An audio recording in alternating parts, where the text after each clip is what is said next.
short tour of the axial skeleton by going through the skull.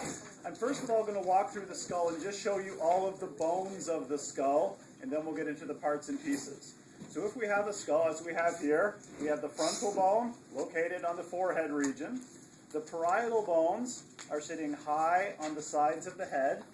The temporal bone is sitting low on the side of the head, just in front of what we'll call the ear hole for now. The occipital bone is located on the back of the skull, where you can see that bony protrusion on the back. Going towards the face of the skull, we have the mandible, which I'm going to remove now so I don't drop it as I go through and try and do this thing. We can see the maxilla, which is the bone forming the upper half of the mouth. The zygomatic bones are located here on the cheekbones. We can see the zygomatic bones. The nasal bones are the top bridge of the nose, right where glasses might sit if you were wearing glasses.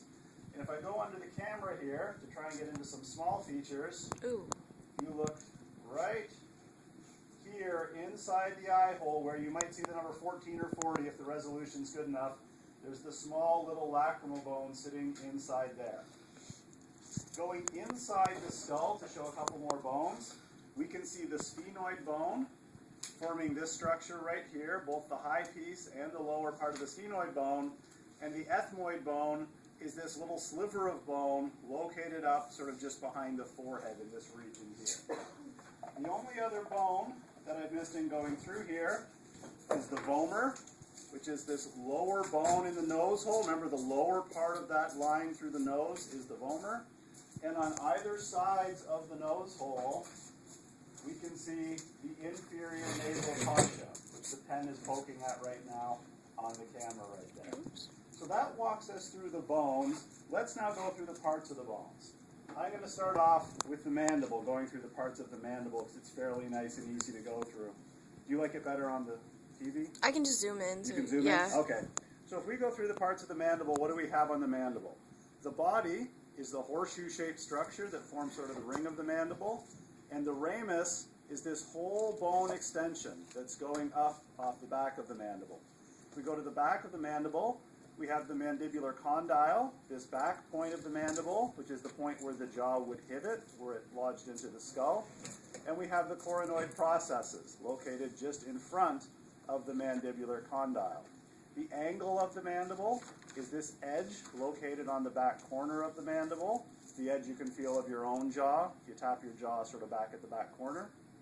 Going to the front, we have the mental foramen, small little holes located on either side of the front of the mandible. And if we look inside the mandibular ramus, we can also see a small hole, which is the mandibular foramen. All of those forming exit holes for nerves and blood vessels. The mandibular symphysis is a line that runs right across the front middle of the mandible, coming down from between the front two teeth.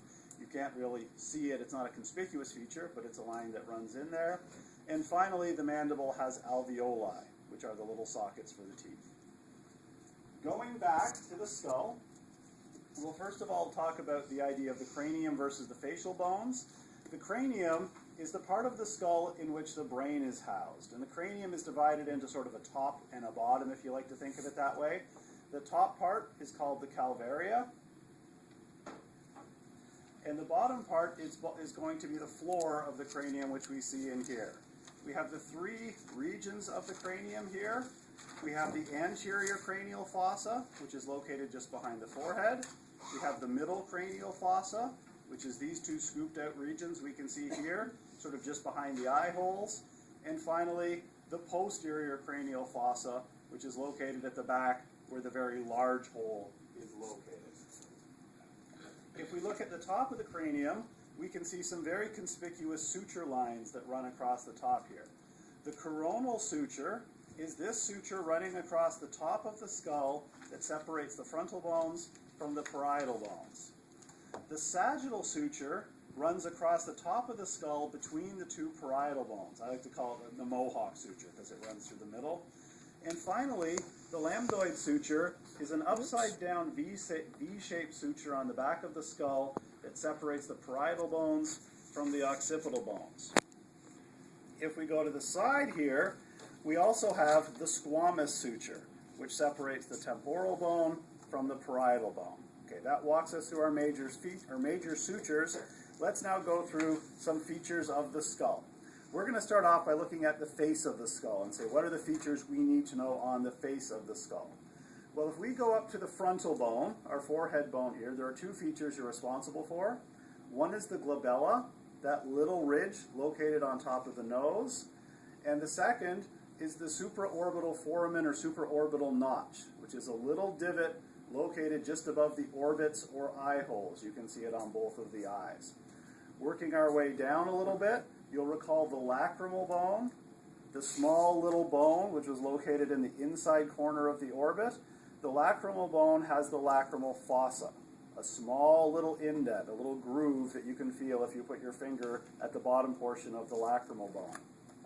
Working down the face, we get to the maxilla, and you'll see the maxilla has holes located just below the orbits on both sides, sort of just below the cheeks, and those are going to be the infraorbital foramens, or the holes located below the orbits. Looking inside the nose, we can see a variety of features. You'll notice there's a vertical line running from top to bottom in the nose. The bottom portion of that vertical line is the vomer, an individual bone. We already mentioned it. The top part of that vertical line is the perpendicular plate, which is a downward extension of the ethmoid.